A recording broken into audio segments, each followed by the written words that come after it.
Hey, what's up everybody? Welcome back. It's Brennan again. I'm in my kitchen here today to share a video with you talking about meal replacement shakes.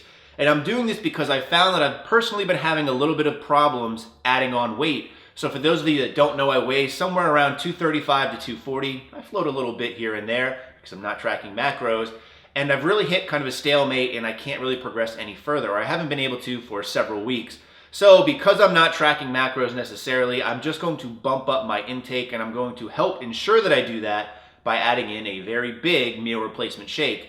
Now I know a lot of other times we've discussed meal replacements in general. I don't like to go out and buy the actual powder itself because you typically don't get a lot of servings for what you pay for. You could buy a big 5 or 10 pound tub and only really get 15 servings out of it. So instead, I'm going to show you an easy way to use whey as a substitute for this and just add in some other things around your house to make a very suitable meal replacement. And since I have that big tub of whey that you saw from my last video that hasn't really been put to use, I figured this would be a good way to actually go and use it. So let's take a look at the ingredients and I'll give you all the macros and the breakdown once we're done. So for this meal replacement shake, I'm keeping it pretty simple with just 4 ingredients, and these are things I have laying around my house. Feel free to substitute in your own ingredients and really play around with these to get some unique flavor combinations. So for my liquid base, I'm choosing to use some Mocha iced coffee by International Delight. You guys can use milk if you want also. You can also use water, but since the point of this meal replacement is to bump up calories, I'm trying to add in things that obviously will add calories as well. I'm choosing to use MTS Nutrition Whey that was given to me by Mark Lobliner. And then you see some generic things just like Old Fashioned Oats and just some creamy peanut butter. So no brand specific here. I just went with the cheap brands that were at my local grocery store. So for some reason, I always end up putting in the whey protein first. Let me know if you're the same. I don't know if this is just personal preference or because I'm OCD, but I'm going with 2 scoops here, and I am breaking out the food scale in this instance just so I can give you the most accurate macros for exactly what I show you.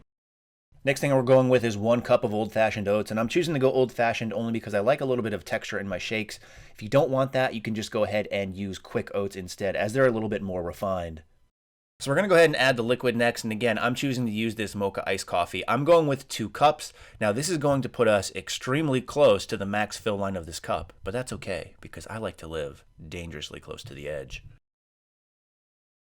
I always like to leave the peanut butter till last, so I add 2 tablespoons in after that, only because I find if I haven't added the liquid yet, I tend to have the problem of getting the peanut butter stuck to the sides of the cup, and it's really hard to drink, and I really want to maximize them gains.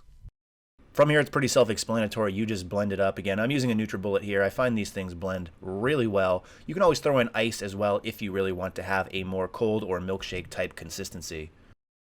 So there you have the finished product, and it's going to give you 130 grams of carbs, 75 grams of protein, and 35 grams of fat for a grand total of 1,135 calories. So as you can see, it's quite the meal replacement. It's quick, easy to make, and most of all, really tastes pretty good. So I'm going to try adding these in to bump up my overall calories. I highly suggest you do the same if you're looking to add weight. In the meantime, as always, thanks for watching, and stay big. And you will if you drink a couple of these a week. Anyways, see you guys soon.